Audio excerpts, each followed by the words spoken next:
they always say, like, think globally, act locally, like, you know, make a change where you can, where, like, you know, where it's intimate within your local community. And we decided to stay here and try and protect this land and do something beautiful with it and show people another way to live. I'm John Rucker. John Ramirez. We're on the Eastern Light Project land. We're here on 25 beautiful acres where we've created a center for our community to come to learn about permaculture, to, you know, see us as a model of a sustainable way of living. They can acquire these tools to transform their own lives and our communities, and it's also a place for us to unite as people. We're on the path to awakening, and a part of that awakening process was realizing that you know, we live in a society where there's a middleman between us and all our needs, and what happens from that is we become unconscious of how our needs are met. A part of my awakening process, I know John's awakening process too, is just like realizing that all the food that we were eating is basically a toxic substitute of real food. You know, we go into the store and we have these foods that are highly processed with all this nasty stuff in it that supports like animals that are caged on massive scales and like conditions are deplorable. And, you know, food that's grown in monocultures, genetically engineered food with pesticides and herbicides and all that kind of stuff. And we saw a problem with it. We wanted to feel empowered. We wanted to empower ourselves and say, like, all right, like, they're doing that, but like, we don't have to do that. We don't have to be a part of it. So part of doing that was becoming more sustainable and learning how to grow food ourselves. How beautiful this basil is, you know? That's awesome. Got so much of it. Probably make some pesto. How can we as human beings sustain ourselves off the land in a way that is integrated within nature as opposed to placed on top of it? This here is a staple for us. Kale. Throughout the season we had like, you know, 60 or so kale plants growing. The exponential growth of diseases that were not very prevalent years ago is an indicator that we're doing something wrong. It's feedback from our environment telling us that we're in an unhealthy relationship and we're suffering from it, and we will continue to suffer unless we change our ways. Learning not only just sustainable food systems, but also just sustainable living systems. The fact that we're catching rainwater, we're filtering that and drinking it and using it to wash our dishes, and the water from that goes out into the garden and feeds the garden. And we have an outhouse. And this right here is our waste management system, except that I don't like calling it that because it's not waste. It's part of our fertility right here. It's part of life.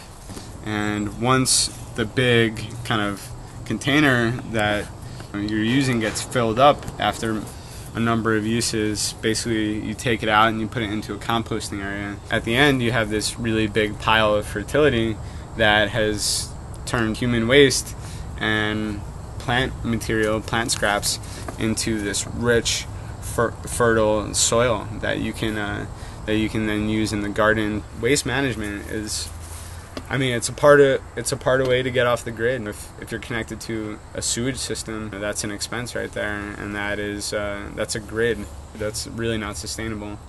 And when you manage your own waste like this, then something that's like directly in your hands and something that benefits the land.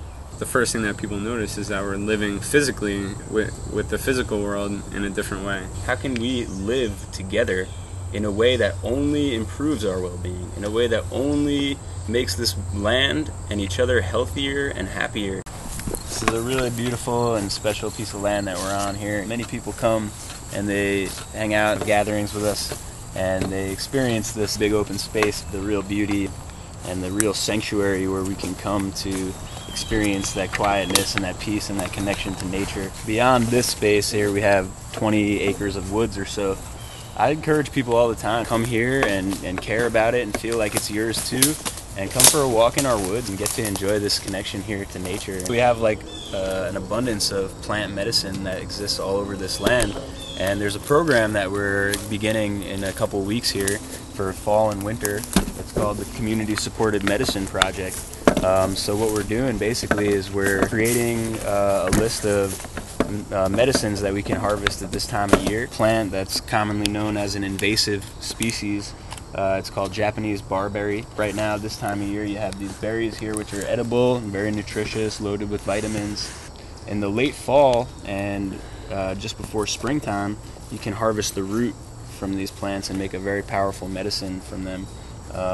It's really good for respiratory infections. Probably about 50 people right now who are signed up for the Community Supported Medicine Project, and I know they're all really excited to be having these medicines in their cabinet. One of the big things that John just touched on that we've been doing a lot with is community. You know, that's like such a huge element. We have a large following and like just such an amazing and beautiful community that supports this project and comes here and like wants to see it succeed. Yeah, it's an amazing struggle that we share with our community here. There is a trend going on of overdevelopment of land, unsustainable development projects. And what you see is that like the common person, you know, we can't really afford to buy these pieces of land and pay our taxes and create these living situations that we need. So the only people who are really able to afford those things are corporations at this point, or developers with a lot of money who can come in here and create more systems for human beings to be dependent on. So the struggle for us right now is that, you know, this land that we're on is under threat of development. Right at the end of our land here is a wetland where a massive development project and a super Walmart have been approved to come in there. And then the goal of these developers would be to develop the surrounding area as well. So that makes this land in jeopardy. What I see is like, well, there goes our resources. Because if you have a beautiful piece of land and you work with it, it could give you tons of food. If you work against it, you put it in a Walmart. And the Walmart gives you food. But if anything within the infrastructure goes wrong, if there's some type of collapse or a hiccup or something like that, then everyone's stranded and they're not going to be getting food anymore. We already have so much stuff set up here. It would be really heartbreaking to lose it. If that were the case, we could definitely move on and continue mission and keep pouring our heart into this world. One of the things that we want to accomplish here, I guess first and foremost, is to collectively purchase this land. If we do get the support of you know, enough people, it can come together and we can protect this land and build this vision, and then it'll be a resource for humanity for forever, hopefully. To everybody who's watching this video right now, our brothers and sisters, you know, to ask you for your support and going forward with our mission here. It's really part of your mission too. You know, if you want to see this world be a better place, then, you know, it's up to you, it's up to all of us to support projects like this. Unite with us, join with us in solidarity here, Eastern Light Project.